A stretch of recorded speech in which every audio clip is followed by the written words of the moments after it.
Mary redeemed a $50,000 cash prize playing Chumba Casino this year. I was only playing for fun, so winning this was a dream come true. Chumba Casino is America's #1 social casino experience. It's serious fun. With over 80 casino-style games to choose from, you too could win life-changing amounts of cash. Be like Mary. Log on to ChumbaCasino.com and give them a whirl. That's ChumbaCasino.com. No purchase necessary. Void where prohibited by law. 18 plus. Terms and conditions apply. See website for details. The voice in the preceding commercial was not the actual voice of a winner.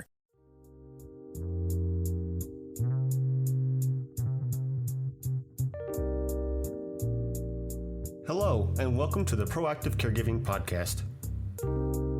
As a CPA with over 20 years as an industry accountant, Jessica stepped away from the corporate world to become a full-time caregiver for her mother. Having learned invaluable lessons along the way, she is now here to share those with you and to invite you to join her on this caregiver's journey. Here is your host, Jessica Cannon. Hi, everybody, and welcome back. I'm here today, and I really want you to be able to listen in about a topic that people don't really quite understand, and that's hospice. This is something that I came across through various different type of groups, and it was very eye-opening to know what it is and what it's not. So let me introduce you to Yolanda Campos-Smith.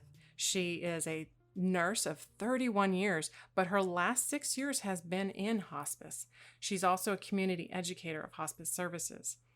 She loves working in this area, and I love learning from her. So without further ado, thanks for coming on, Yolanda.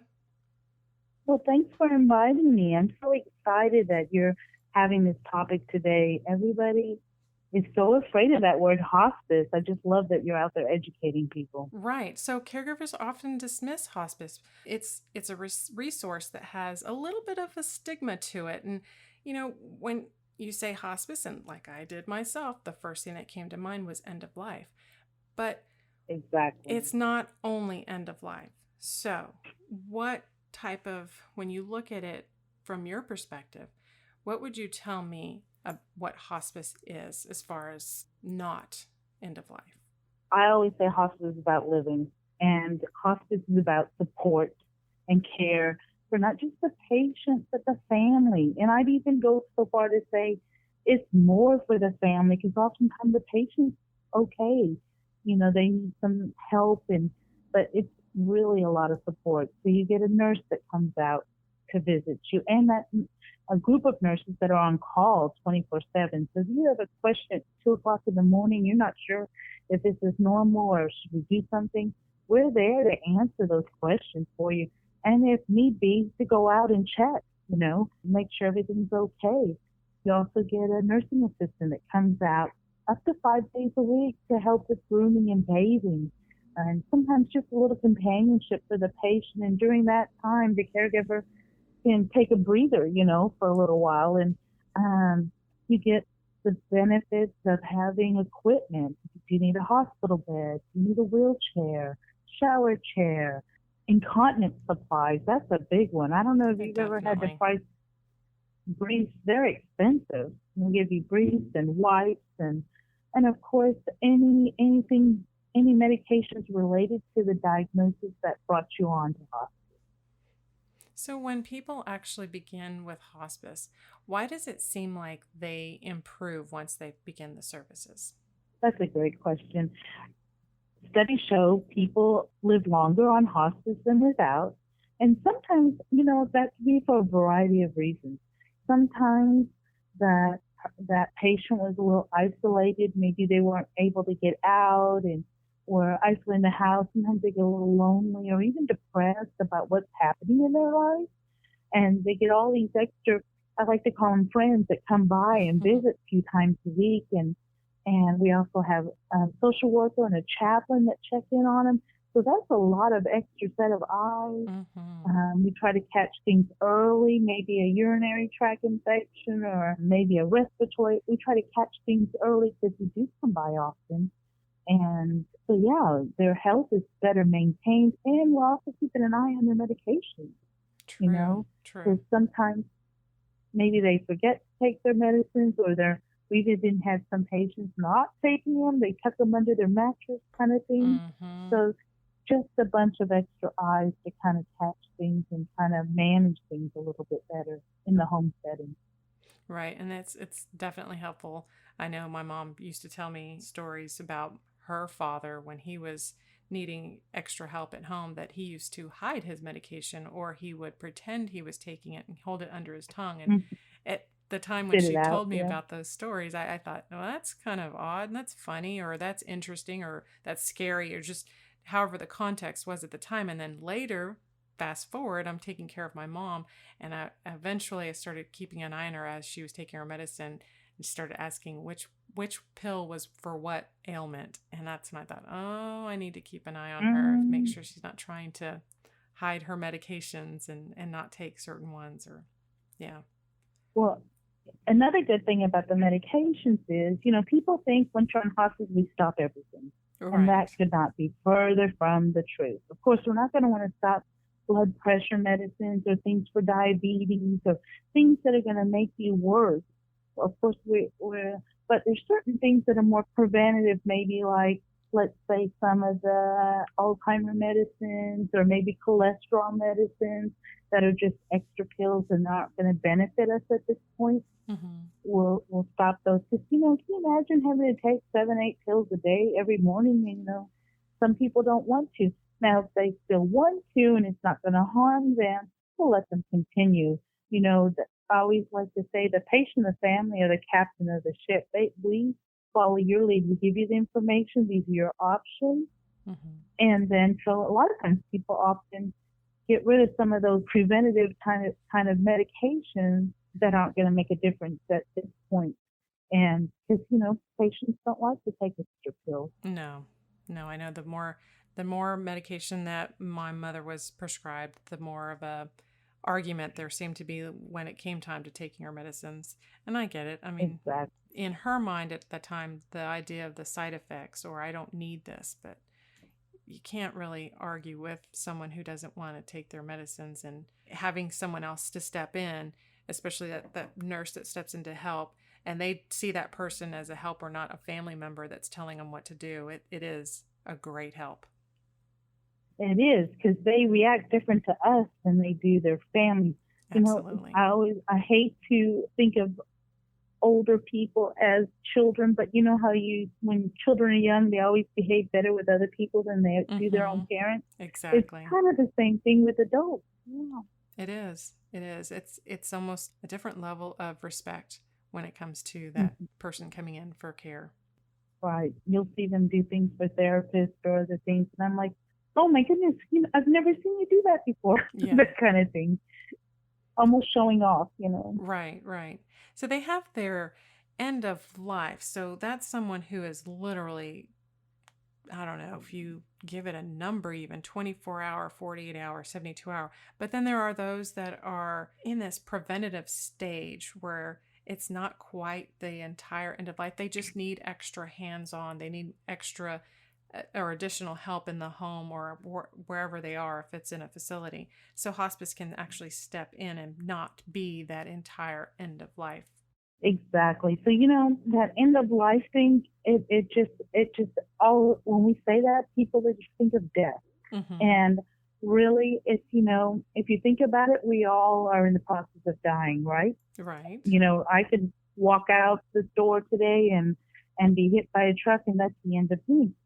So we don't have that crystal ball. We aren't able to say, but we do see signs that help us tell that somebody's going to qualify for hospice.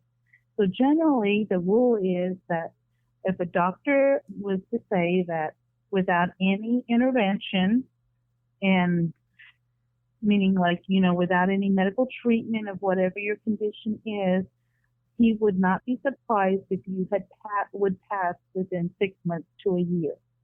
Now, sometimes we will see signs like loss of weight, loss of appetite, loss of muscle mass.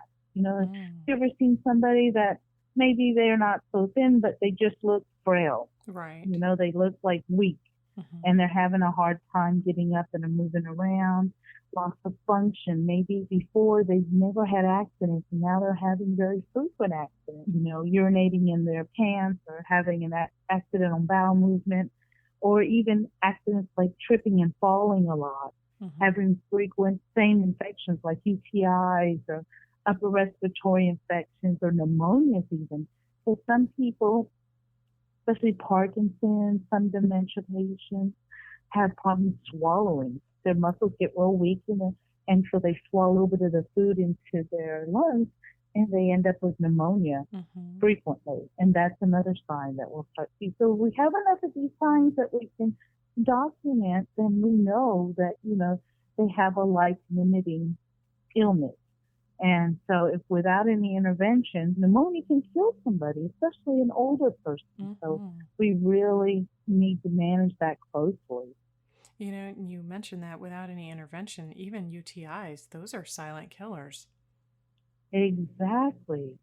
People become very confused with UTI. They get what they call urosepsis, and that's when they get the infection in the urine and even into their bloodstream. People can truly die from sepsis. It makes them very confused and very sick very fast. So that's another thing we want to keep a close eye on. So if you're not taking your loved one to a doctor, and not that you're not taking it at all, but if you're not going on a regular basis, or if you're not able to see those cues and someone's needing additional help, how soon should someone look into hospice services? Well, all they have to do is call in a local agency. There's several agencies here in town, and somebody can come out to talk to you. So sometimes, they can always ask the doctor. The doctor can make a referral, but even just calling an agency and they'll send somebody out to talk to you and explain it all, see if you meet that. Medicare sets these guidelines for us. And if you meet the qualifications, we can just go talk to your doctor, get the order, and get all that set for you. However, sometimes we see a patient and they're pretty close, but they're not quite there yet. There's another program that we have called support services, where somebody checks in with you frequently just to make sure there's not any changes, because you would be surprised. Sometimes I see a patient and they're not quite ready for hospice yet, but they're pretty close. And then a couple days later, the family calls, there's been a big change. And sure enough, sometimes it's just dramatic from one day to the next. Yeah, I've seen it with my mother. So then there are the caregivers that, and I fall into this category, I'm guilty of it myself. Before I even considered looking into the hospice services, one of the things that kept me from going forward was, one, I kept telling myself that I can do this. I'm capable of doing a lot of things that I honestly really wasn't capable of. And the other thing was, because I kept telling myself that I was capable of handling this care on my own, that I was saving her money. So how are the hospice services paid for? That's a great question. Glad you brought that up. Medicare, Medicaid pays us 100%. Most insurances pay for hospice too.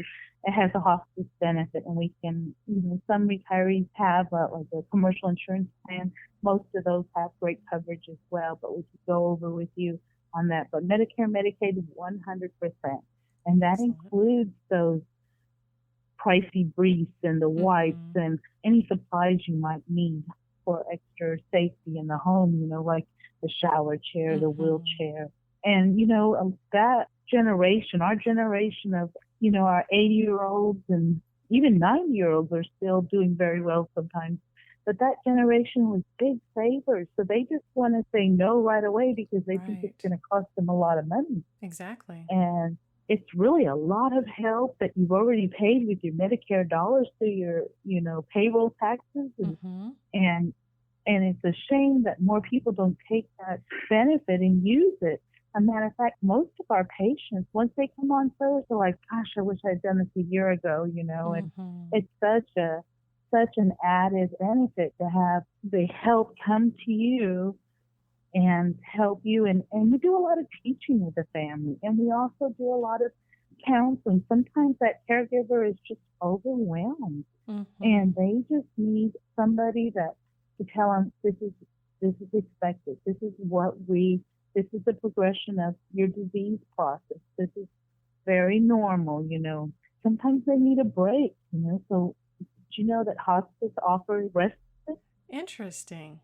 How does the respite program work? Okay, so respite is to give the caregiver a break. And then you can also, sometimes I tell people, you can use it for an emergency plan, or you can use it, say the caregiver's family has a graduation or a wedding that they know is 3 months down the road, but there's no way they can go unless somebody cares for a grandma or a patient that's on hospice. And so we will put a patient in a facility of your choice. We'll get something convenient, or you tell us where, and we'll go make a contract with them. And hospice pays for 5 midnights in that facility. That's incredible. Yes. So they're getting the care they need, and we still go over there. Even though they're in a facility, our caregivers go and bathe. Our nurse goes and checks on them. And then after the 5 days, they come home, or we've had some families that needed maybe 7 or 10 days, and they make arrangements with the facility for the last couple of days. So it's a nice option, a nice benefit. The caregiver gets time to recharge her batteries, and just feel like, because it's overwhelming. I know you're taking care of your mother, and you do it out of love, but it's still very overwhelming. Definitely. I know that love is what drove me in the beginning, but I did eventually reach that point. Then I started to see that some of this stuff was not just beyond my knowledge medically, but physically it was starting to become more and more overwhelming. And knowing that there is something that I could reach out, a service that I can reach out and find for this respite care, and know that my loved one's going to receive continuous care, so that I can not only step away and just take a day, because I've had the opportunities every now and again where I would get an outside caregiver, find another company that would come in and would give me those couple of hours a day. But there were so many times that those few hours just were not enough. Wasn't enough. Yes, it left me wanting more and more and more. But having something being able to plan and have something to look forward to, like a mini vacation or something, 5 days is definitely a time to step away and recharge those batteries physically, mentally, emotionally, spiritually, and then come back into that caregiving role. That's a blessing. It really is, because, and there's been studies that show that caregivers sometimes don't outlive the patient because it's so stressful. It's a syndrome called caregiver burnout. And if you don't take those breaks, and most caregivers, some have children and a husband or, spouse at home, and on top of that, so they're kind of sandwiched between the mom or the grandma or whoever they're caring for and their own family. That's a lot on one person. It is. Yes. It is. And when I realized that when I was getting to the point that I was no longer looking forward to certain things with my son, I was wanting him to, looking forward to the times where he could handle things all on his own and be more of his independent self, instead of me feeling like I had one more person to care for. It does get to be a little bit too much and a little overwhelming after time period. And then worrying about me caring about myself at some point and not feeling guilty about wanting to care about myself. That's the key word right there. A lot of caregivers feel obligation and guilt that I have to do this. But I've been a nurse 31 years, and I'm telling you, I couldn't do it by myself. You burn out, and you hear these horror stories of people that have injured their loved ones out of anger or frustration. And it really does get to that point, and so it's important that somebody step away and recharge on a regular basis, and then I just did this the other day with one of our patients. Went by and saw the spouse. Sometimes the grieving process, especially with dementia patients, I say even more with dementia patients, because their personality changes, and they start grieving and say, "This is not the man I knew 6 months ago." And I said, I totally understand. And it's hard because you feel like you've lost your life partner. And she said, exactly. That's exactly what I feel like. I said, don't feel guilty for feeling that way because you have. The man that you love and you knew 6 months ago is not with us right now. I said, Right. and unfortunately, I said, and don't feel guilty about feeling that way. And she, so we oftentimes are there supportive for the family because we see all kinds of stuff, as far as the symptoms on our patients oftentimes are across the board. There's some that are mild and some but we see the same scenarios over and over again. It's very common with there's a whole slew of different kinds of dementia disorders, but it's so funny that the symptoms are often very much the same, right? Men versus women, and it's heartbreaking. Such a cruel disease. It really is.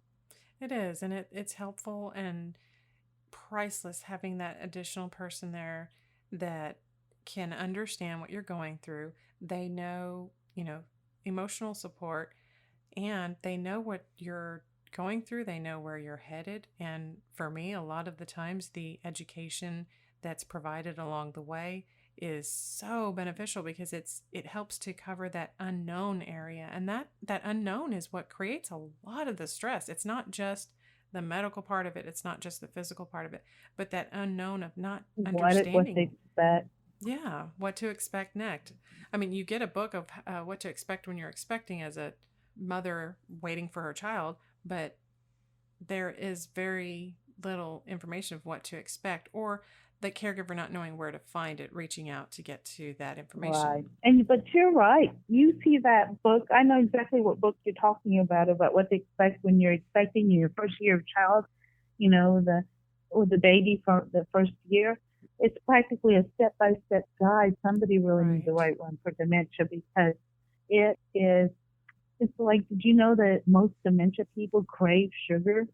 You know that? Yes. And so she was talking about he started eating peanut butter and he never liked peanut butter in his life. And I said, so we explained that about, the sugar. I said, some people eat so much so they throw up. I said, you have to watch the amount because they just want more and more and more. Some people take a nap and wake up and they think it's the next day and insist on breakfast. Right. And so she started laughing then. But so we went over several things, the scenarios in the next several stages in his journey. And she had actually taken care of her mom with Alzheimer's. And she said, her mother was nothing like this. I said, everybody is just a little bit different. Not everybody has all the same symptoms. But, I know we're talking a lot about dementia, but CHF, COPD people have their own things. They get that anxiety because they feel like they can't get enough air in. And so there's a lot of symptoms that we're used to seeing, and we can tell the patient, okay, this is normal and expect that. And we try to do that all along because just like you said, it's the unknown that is so scary. And if okay, my nurse said this is normal, this is what I expect, and this is what I'm going to do. Or we always tell you, if you don't remember what we told you, call us and we'll walk you through it. So. Definitely. And that's why I also like that hospice works closely with your physicians. So that unknown, not knowing which doctor needs to, some things are a little obvious, but some things are not. And even when you do have the right physician, you make the appointment, sometimes the explanations, not always easy to grasp. Or when you get that explanation, knowing the range of what's normal and what's not. Again, that's where a lot of that stress comes in. Well, right. And then, trying to get a hold of a doctor at 2 a.m, not likely, right? Right. So, and we also give the families what we call a comfort kit. Because maybe when we first start seeing them, they don't really have a lot of symptoms. But when do those things always happen? It's 2 a.m, right? Right. So we give them a little emergency kit, what we call the comfort kit, and it has something for pain, something for nausea, something for anxiety, something for constipation. So if something calls up, they call us and say, okay, get your little kit out, and you're going to do this, and we walk them right through it so that anything that could possibly go wrong, that we have something to deal with it right there in their home. That's excellent.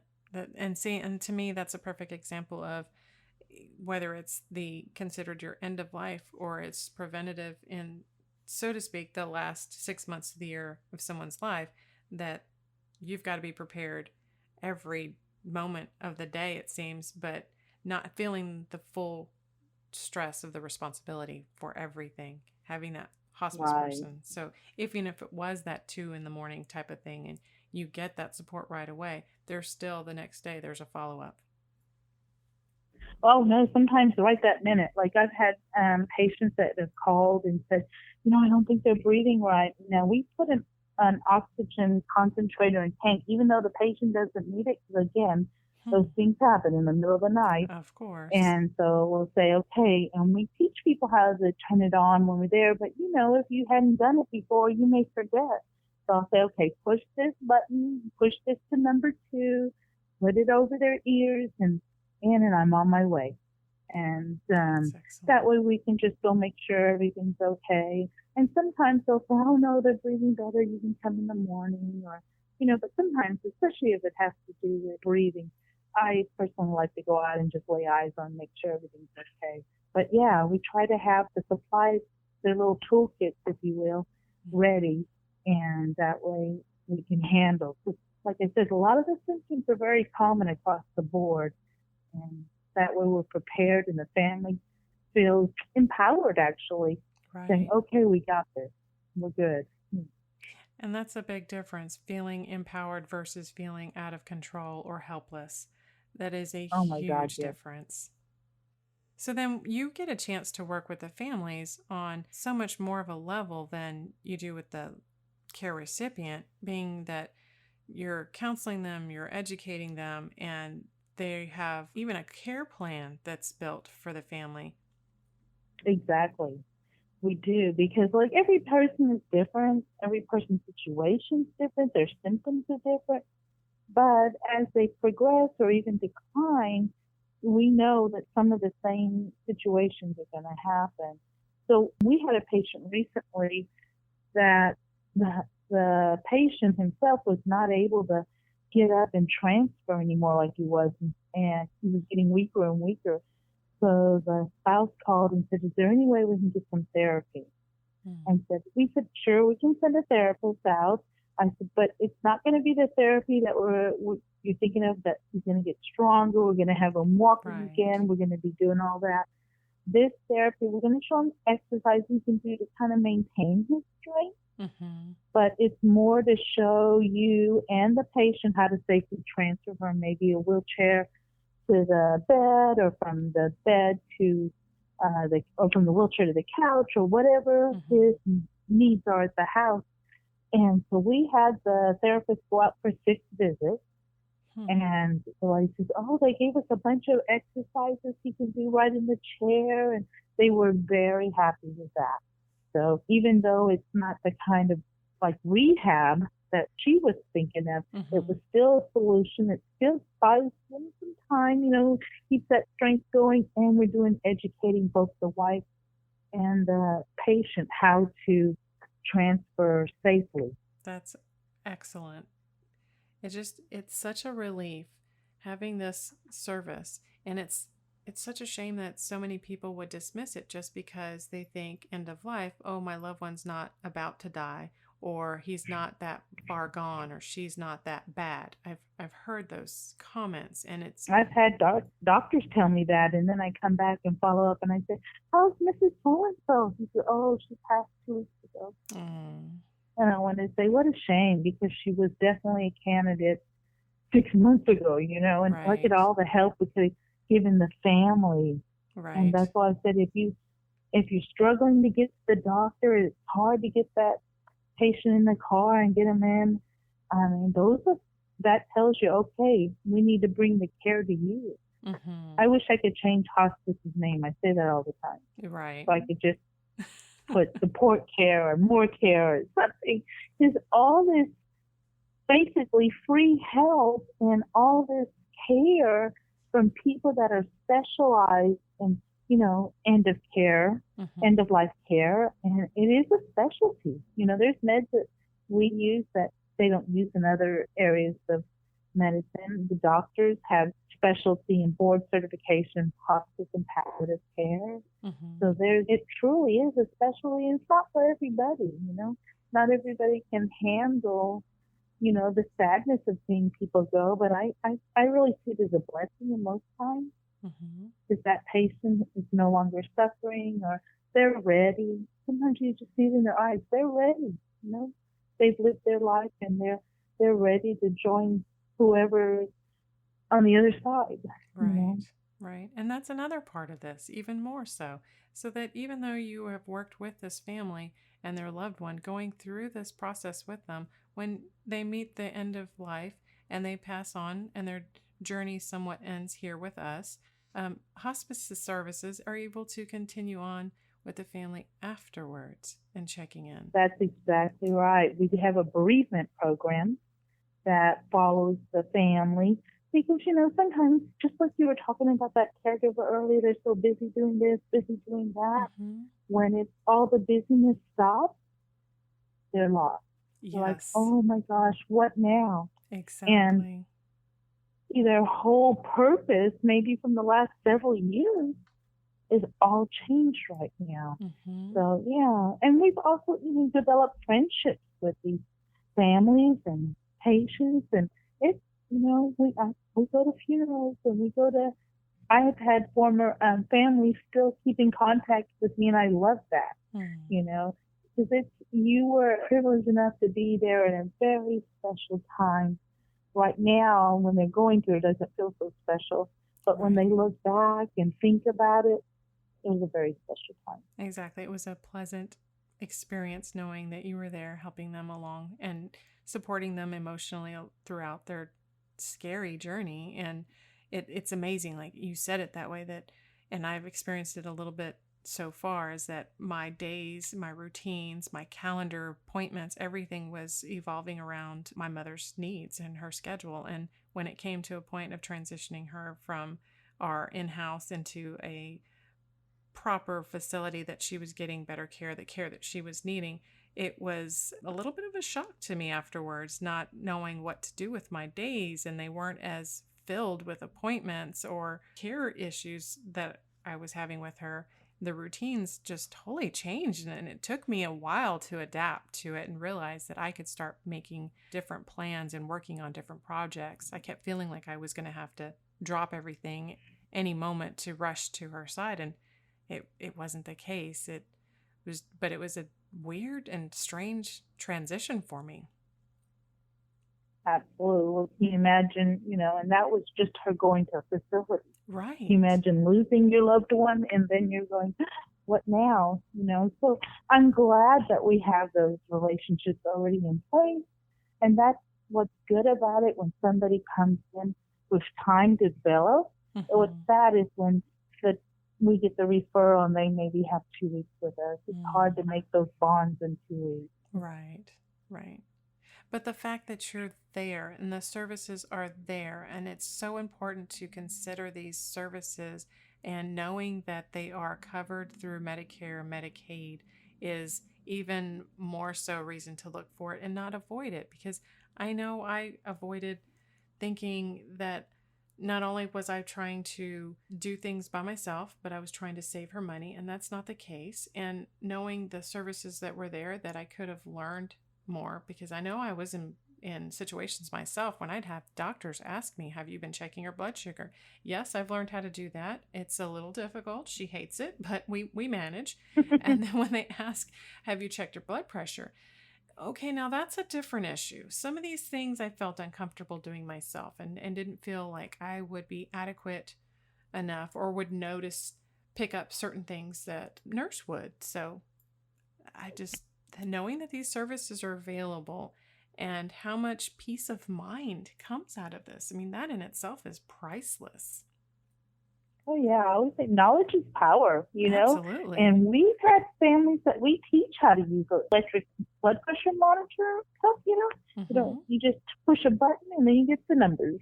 And so some people like to keep logs, and some people are saying that's not necessary unless they're having a lot of symptoms. It just depends on the person, Right.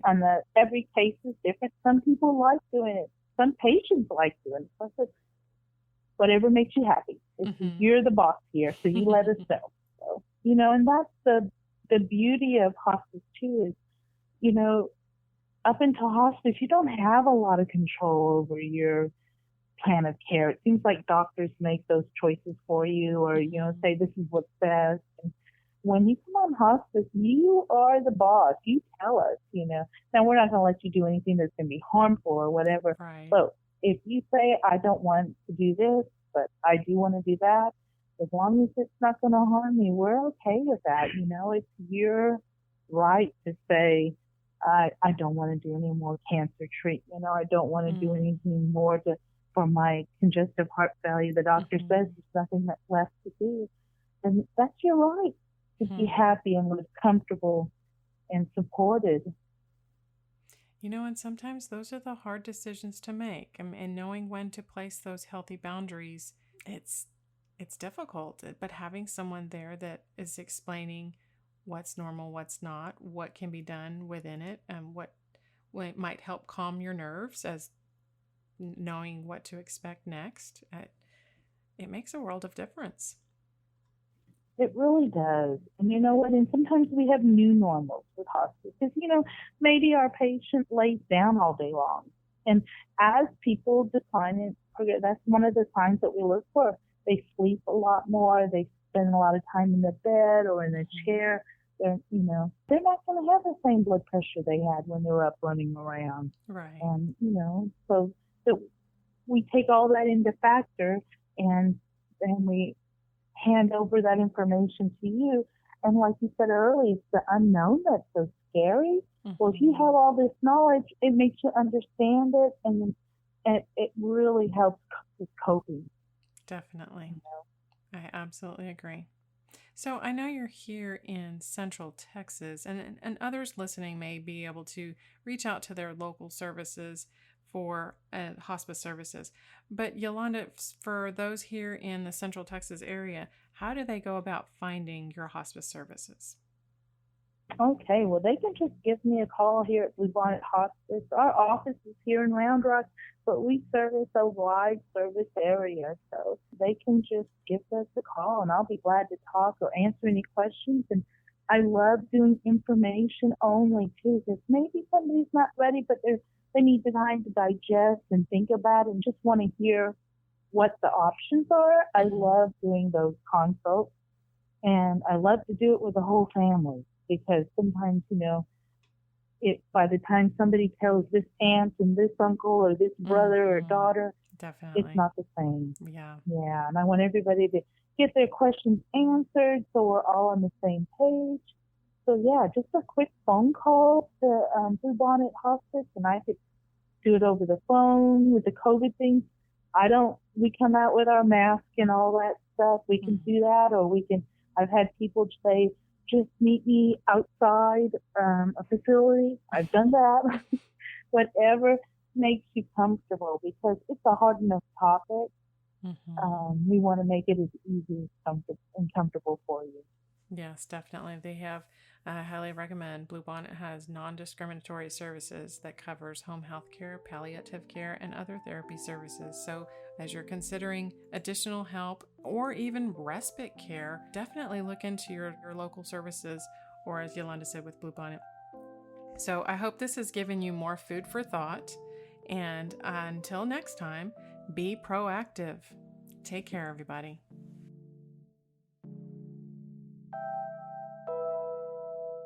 Thank you for joining us today. We really hope you've enjoyed this episode. To learn more about proactive caregiving and to hear other episodes of this podcast, please visit www.jessicalazelcannon.com.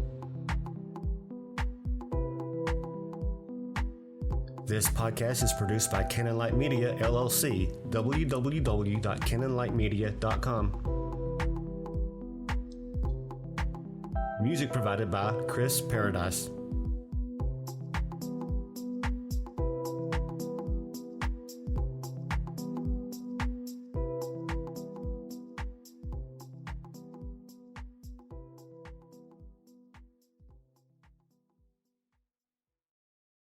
Mary redeemed a $50,000 cash prize playing Chumba Casino this year. I was only playing for fun, so winning this was a dream come true. Chumba Casino is America's #1 social casino experience. It's serious fun. With over 80 casino-style games to choose from, you too could win life-changing amounts of cash. Be like Mary. Log on to ChumbaCasino.com and give them a whirl. That's ChumbaCasino.com. No purchase necessary. Void where prohibited by law. 18+. Terms and conditions apply. See website for details. The voice in the preceding commercial was not the actual voice of a winner.